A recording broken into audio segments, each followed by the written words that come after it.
आइए जानने का प्रयास करते हैं कि मई महीने में मकर राशि मकर लग्न के जीवन में क्या क्या संभावनाएं बनने वाली हैं, कहां कहां आपके आर्थिक स्थिति मजबूत होने वाली है और कहां कहां आपके करियर में ग्रोथ मिलने वाला है और कहां आपको सजगता रखनी होगी अपने जीवन में। आइए प्रारंभ करते हैं, आप हमारे साथ बने रहें। मकर राशि जिसके स्वामी बनते हैं स्वयं शनिदेव। शनि देवता दो भाव के स्वामी हैं, एक तो आपके लगन के स्वामी है, दूसरा आपके धन भाव के स्वामी है। दो इंपॉर्टेंट, सबसे इंपॉर्टेंट हाउस माना जाता है हमारे लगन को और धन भाव को। इन दोनों भाव के अधिपति अकेले शनि देवता हैं। शनि देवता अभी गोचर परिवर्तन के दौरान आपके धन भाव में पिछले 17 जनवरी से चल रहे हैं, आपको पता है 2023 में, और ये पूरे 2.5 साल रहेंगे, तो मतलब मई के महीने में तो रहेंगे ही। अब यहां पर आकर के शनि देवता पूरे मई के महीने में आपको ये आश्वासन देते हैं कि मैं भाई धन का कार्य कराऊंगा, क्योंकि लग्नेश मतलब ये आप हो गए और ये लग्नेश के स्वामी धन भाव में चले गए और धनेश तो स्वयं ही है, इसलिए आपको धन के लिए सबसे ज्यादा कार्य करना पड़ेगा। इस टाइम पर सिर्फ धन के लिए कार्य करना ही नहीं पड़ेगा। माना जाता है कि शनि देवता जब धन भाव में होते हैं उस भाव से हमको मेहनत कराते हैं और उस मेहनत का बहुत सटीकता और अच्छा प्रतिफल भी यहाँ पर शनि देवता हमें प्रदान करने के लिए यहाँ पर आए हुए हैं। तो मोटी मोटा देखा जाए तो आर्थिक स्थिति से यहाँ पर अनुकूल माना जाएगा। अब अगली बारी आती है आपके तीसरे भाव की, जहां पर 12 नंबर लिखा है। 12 नंबर मतलब कि मेष, वृष, मिथुन, कर्क, सिंह, कन्या, तुला, वृश्चिक, धनु, मकर, कुंभ, मीन। मीन के स्वामी हो गए स्वयं गुरुदेव। गुरु देवता इस भाव के स्वामी हो गए हैं, अर्थात आपके तीसरे भाव के स्वामी होकर के चतुर्थ भाव में है। तो इस कंडीशन को क्या बोलेंगे, आपके साहस और आपके पराक्रम कहां चले गए, आपके परिवार पर चले गए, आपके घर पर चले गए।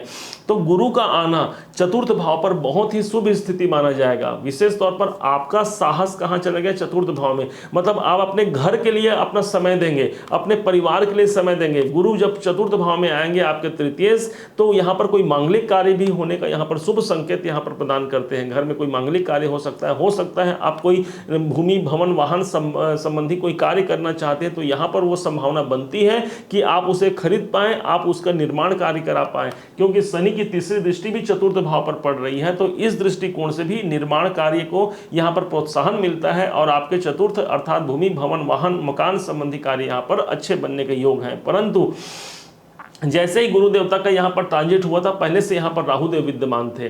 अब राहु और गुरु दोनों मिलकर के एक चांडाल नाम का योग बना दिए। पूरे मई के महीने में ये चांडाल योग का प्रभाव आपके चतुर्थ में रहेगा। तो यहाँ पर हो सकता है कि थोड़ी बहुत यहाँ पर विडंबनाएं, कुछ बाधाएं आपको देखने को मिल जाए। अपने प्रॉपर्टी से संबंधित कोई विवाद चल रही है तो उसमें आपको सजगता रखने की आवश्यकता है, कुछ सावधानियां रखनी चाहिए आपको। घर, भूमि, भवन संबंधी कोई परेशानियां हैं तो माता के स्वास्थ्य में यहाँ पर नरमा गर्मी देखने को मिल सकता है, क्योंकि सूर्य भी यहां पर है और सूर्य ऑलरेडी यहां पर 15 तारीख तक रहेंगे। 15 मई तक माता के स्वास्थ्य में भी यहां पर दिक्कत देखने को मिल सकती है। ये चतुर्थ भाव आपके सुख का भाव है और सुख के भाव में राहु का आना, सुख के भाव में गुरु, सूर्य, बुध, 4 बड़े ग्रहों का आना, आप ये मान सकते हैं कि आज मुझे अच्छे भोजन मिल गए तो कल मुझे एक सामान्य एक रोटी से ही मुझे काम चलाना पड़ेगा। हो सकता है क्योंकि सभी ग्रह अपना अपना प्रभाव दिखाएंगे, परंतु इन चारों ग्रहों में जो सबसे ज्यादा प्रभावी जो ग्रह होगा वो होंगे गुरुदेव। माना जाता है कि गुरुदेव जिस भाव पर होते हैं उस भाव की बढ़ोतरी करते हैं और गुरु के आगे तो सारा संसार नतमस्तक होता है। तो इस मई के महीने में भी यहाँ पर प्रॉपर्टी संबंधी आपके कार्य बनने के योग है। हाँ, थोड़ी सी आपको सावधानियां रखनी चाहिए यदि उसमें कुछ संबंधित कोई विवाद की संभावना चल रही है। तो अब बात करते हैं इस भाव के मालिक कौन है भाई। तो आपके सुख के मालिक बन गए हैं मंगल देव, क्योंकि यहाँ पर 1 नंबर लिखा है। मेष राशि, मेष के स्वामी हो गए मंगल। तो मकर लगन, मकर राशि के अनुसार मंगल इस भाव के स्वामी होगा जो छठे भाव में है। तो अभी इस टाइम पर जो सबसे ज्यादा संभावना है, मंगल कब तक रहेंगे, तो मंगल 10 मई तक रहेंगे छठे भाव पर। तो इस टाइम तक कोई किसी प्रकार से विवाद की स्थिति से आपको बचना है। कोई पारिवारिक कलह इत्यादि की संभावना बन सकती है, वहां पर आपको बचना होगा। ये आपके रोग का संभावना बढ़ा सकता है। मंगल छठे भाव पर होंगे तो रोग में वृद्धि कर देंगे। हाँ, जो लोग मिलिट्री में हैं, जो लोग सेना में हैं, जो लोग पुलिस विभाग में हैं, जो लोग कोर्ट कचहरी संबंधी वकील हैं, जो लॉयर हैं, उन सबको ये मंगल अच्छा फल देगा। क्यों? क्योंकि मंगल छठे भाव में है। नौकरी के दृष्टिकोण से भी इसे अच्छा मानेंगे क्योंकि चतुर्थ का स्वामी जब छठे में जाता है तो ऐसा जातक अपने मकान से कहीं दूर नौकरी के करने के कारण जा सकता है। अब बात करते हैं पंचम भाव की, ध्यान से समझिएगा। पंचम भाव हो गया आपके मन का, आपके मस्तिष्क का, आपके बुद्धि का। इस भाव के स्वामी बनते हैं स्वयं शुक्राचार्य, दैत्य गुरु शुक्र। अब शुक्र कहां बैठे हैं, तो शुक्र यहां पर बैठे हैं आपके छठे भाव पर। तो भाई जब पंचम के स्वामी छठे पे जाएंगे तो मन कहाँ चला गया, बुद्धि कहाँ चली गई, छठे भाव पर चली गई। आपको इस टाइम पर अपने स्वास्थ्य पर बहुत ज़्यादा ध्यान देने की आवश्यकता हो सकती है। यही वो भाव है जो आपके शत्रुओं का भाव है, तो शत्रुओं पर आपको ध्यान देना है, कहीं पर शत्रु आपके ऊपर हावी न हो पाए और हावी होकर के आपको कोई नुकसान न पहुंचा पाए, इसके लिए आपको सतर्क रहना पड़ेगा। विशेष तौर पर यह मानेंगे कि हमें गुप्त शत्रुओं से सतर्क रहना पड़ेगा। आजकल के परिवेश में सामने आकर के कोई किसी का बुरा नहीं करता, परंतु पीठ पीछे बहुत लोग बुराई करने वाले होते हैं, हमारे पैर खींचने वाले होते हैं। तो ये संभावना से बचना होगा। आपको इस बात से जानकारी आपको रखनी होगी कौन हमारा मित्र है, कौन शत्रु है, और उसके बाद फिर आपको कार्य करना है। पंचम भाव के स्वामी छठे में जाते हैं तो संतान, आपके संतान जो है वो हो सकता है कि कुछ इस समय पर ज़्यादा मई के महीने में कुछ एग्रेसिव हो जाए, कारण कि शुक्र अभी यहाँ पर 2 मई से प्रारंभ हो जाएंगे और 30 मई तक रहेंगे। तो आपके यदि संतान है तो संतान के कुछ एग्रेसिव होने, उनके क्रोध की संभावना बढ़ सकती है, उनके लिए आप कुछ परेशान हो सकते हैं। जो लोग ऑलरेडी संतान की प्लानिंग कर रहे हैं तो मेरा मानना है कि अभी मई के महीने में वो प्लानिंग को अगर पोस्टपोन कर दें, टाल दें तो ज़्यादा अच्छा रहेगा, क्योंकि छठे भाव में, पंचमेश का छठे भाव में जाना बहुत उत्तम नहीं माना जाएगा। अब बात करते हैं उस भाव की जो आपका स्वयं आपके नौकरी भाव का स्वामी है, जिसके स्वामी बनते हैं बुधदेव। बुधदेव इस टाइम पर चतुर्थ में बैठे हैं, परंतु बुध अभी अस्त अवस्था में चल रहे हैं। कोई ग्रह जब अस्त हो जाता है तब उसके सभी अच्छे रिजल्ट हमें प्राप्त नहीं हो पाते। इस कारण से नौकरी में अभी 10 मई तक कुछ दिक्कत, कुछ समस्याओं का सामना करना पड़ सकता है। ठीक 10 मई से ही, ये सायंकाल के समय से ही यही बुध आपके सप्तम भाव पर चले जाएंगे। छठे भाव के स्वामी ही सप्तम भाव पर चले जाएंगे, नहीं, सप्तम भाव के छठे भाव के स्वामी छठे भाव पर रहेंगे, उदित अवस्था में हो जाएंगे। जब कोई ग्रह उदित अवस्था में हो जाता है तब वो बहुत अच्छा रिजल्ट देता है, जहाँ का वो स्वामी है वहाँ। आप ऐसा मानिए, आप किसी कमरे में हैं, उस कमरे का बल्ब यदि फ्यूज हो जाए और मात्र 0 वाट का बल्ब लगा दिया जाए तो उस कमरे में कितनी रोशनी रहेगी। ठीक इसी प्रकार आपके छठे भाव पर रोशनी अभी दे रहे हैं, आपके नौकरी भाव पर, आपके कैरियर भाव पर अभी रोशनी 0 वाट के बल्ब के बराबर मिल रहा है। ठीक अभी जब यहाँ को ये छोड़ेंगे, यहाँ पर ये उदय होंगे। कब हो रहे हैं उदय, तो हमने लिखा है 10 मई को ये उदय हो जाएंगे। तब यहाँ का आपको वो मानिए कि एक मरकरी लाइट के बराबर आपको पावर मिल जाएगा। आपकी बुद्धिमत्ता, क्योंकि बुध को बुद्धि का ग्रह माना गया है, तो आपकी बुद्धिमत्ता आपके साथ देगी, आपके निर्णय क्षमता आपके अनुकूल होंगे। आप ऐसा कोई डिसीजन, ऐसा कोई निर्णय ले सकते हैं जो आपके कैरियर में जो ग्रोथ कारक और वृद्धि कारक हो सकता है। यही नहीं, आपके यही बुध आपके नवम के भी स्वामी हैं, तो नवम भाव के स्वामी होने के कारण भी आपके जीवन में भाग्य का दायित्व बुध के हाथ में है। तो अभी तक बुध अस्त अवस्था में है। 10 मई से जब ये जागृत अवस्था में आएंगे, उदय अवस्था में आएंगे, तो ये सिर्फ छठे भाव को ही एक्टिवेट नहीं करेंगे, आपके नवम भाव को भी एक्टिवेट करेंगे। नवम भाव आपके भाग्य का, नवम भाव आपके उच्च वर्गों, उच्च अधिकारियों के सहयोग का, समर्थन का, आपको किसी अनजाने व्यक्ति से भी समर्थन मिल सकता है। नवम भाव आपके आध्यात्मिक उन्नति का है। आध्यात्म के क्षेत्र में भी आप देखेंगे 10 मई के बाद आपने जो पूजा अर्चना किया, जो पाठ किया, जो तप किया, उसका प्रतिफल आपको ईश्वरीय कृपा से प्राप्त हुआ। हो सकता है हमें भगवान की कृपा प्राप्ति का होने में कुछ विलंब लग सकता है, परंतु वो विलंब की स्थिति भी किसी अच्छे के लिए होता है। माना जाता है कि भगवान जो करते हैं अच्छे के लिए करते हैं। आप यही मानिए कि बुध जब उदय होंगे तो आपके अच्छे के लिए, आपके भाग्य में उन्नति, आपके किस्मत को चमकाने के लिए यहाँ पर उदित होंगे।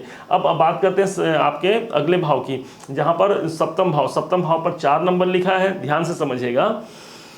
सप्तम भाव पर 4 नंबर लिखा है। मेष, वृष, मिथुन, कर्क। कर्क के स्वामी हो गए चंद्रमा। चंद्रमा इस भाव के स्वामी हो गए जो ऑलरेडी अष्टम पे चल रहे हैं। अब ये मंगल की ट्रांजिट को बहुत आवश्यक है आपको जानना। मंगल क्या है, अभी तो छठे पे चलना है, परंतु ठीक ये कब से, मंगल ठीक यही 10 मई को ही, 10 मई को ही मंगल आपके छठे भाव को छोड़ करके आपके सप्तम भाव पर चले जाएंगे। सप्तम भाव पर मंगल का जाना कैसा मानेंगे, तो मंगल कहाँ, किस भाव के स्वामी, तो लाभ भाव के स्वामी है, आपके इच्छा पूर्ति भाव के स्वामी मंगल है, और ये आ जाएंगे बिजनेस हाउस पर।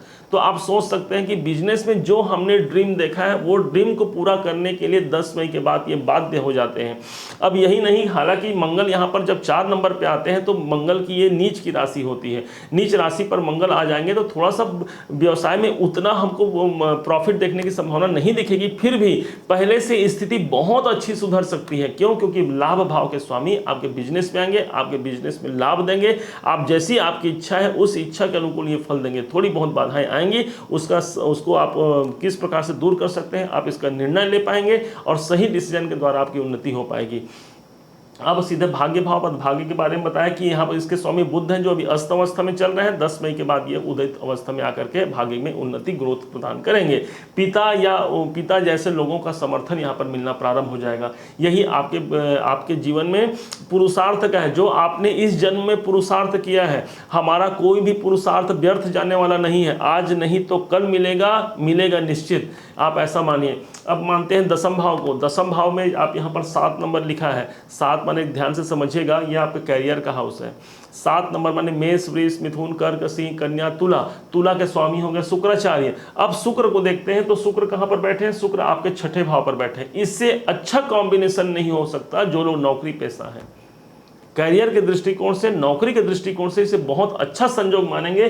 भाई शुक्र कब से आ रहे हैं? तो ये 2 मई से आ रहे हैं। 2 मई से लेकर 30 मई तक रहेंगे, मतलब मोटी मोटा पूरे मई महीने भर इनका कैप्चर हो गया है। आपके 10वें का कैप्चर हो गया 6ठे भाव पर। 6ठा भाव आपका नौकरी, 10वां भाव आपका करियर। इन दोनों भाव को एक्टिवेशन में ले आएंगे और करियर में विशेष ग्रोथ देखने की संभावना यहाँ पर आपको मिल जाएगी।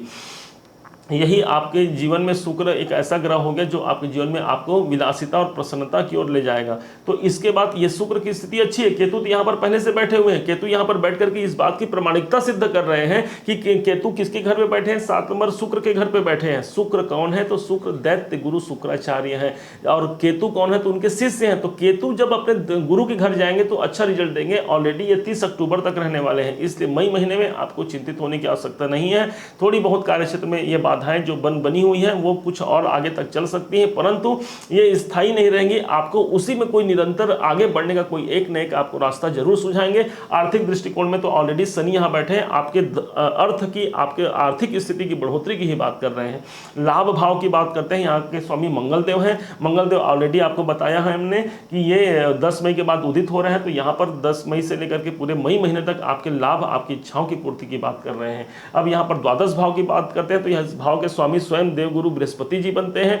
आपके खर्चे कहाँ होंगे, आपका पैसा कहाँ जा सकता है? तो खर्चे भाव के स्वामी चतुर्थ में आएंगे। कोई भूमि, भवन, वाहन, मकान, प्रॉपर्टी के कारण आपके पैसे खर्च होंगे और वो माना जाता है कि अच्छे खर्च है। भाई हमने निवेश किया है, आज नहीं तो कल मिलेगा वाली बात हो जाती है। आज आपने निवेश किया है तो उसका प्रतिफल कल मिलेगा। ओवरऑल अगर देखा जाए तो कुल मिलाकर के मकर राशि, मकर लग्न के लिए यह मई का महीना एक प्रेरणादायक और सर्वोत्तम उचित स्थान तक ले जाने वाला आपके जीवन को होगा। उम्मीद है कि आप सभी मकर राशि के भाई बहन इसे बहुत अच्छे से समझ पाए होंगे। यदि आप सबने इसे अच्छी भांति से, भले भांति से समझा है, मेरा प्रयास यदि आपको सार्थक लगा हो तो अपना एक प्यार भरा लाइक और कमेंट जरूर कीजिएगा। बहुत मोटिवेशन मिलता है आपके प्यार भरे लाइक और कमेंट से। और हाँ, अभी तक यदि चैनल को आपने सब्सक्राइब नहीं किया है तो सब्सक्राइब भी जरूर कीजिएगा। पुनः एक बार फिर आप सभी का दिवस मंगलमय हो, इन्हीं शुभकामनाओं के साथ। जय श्री राम।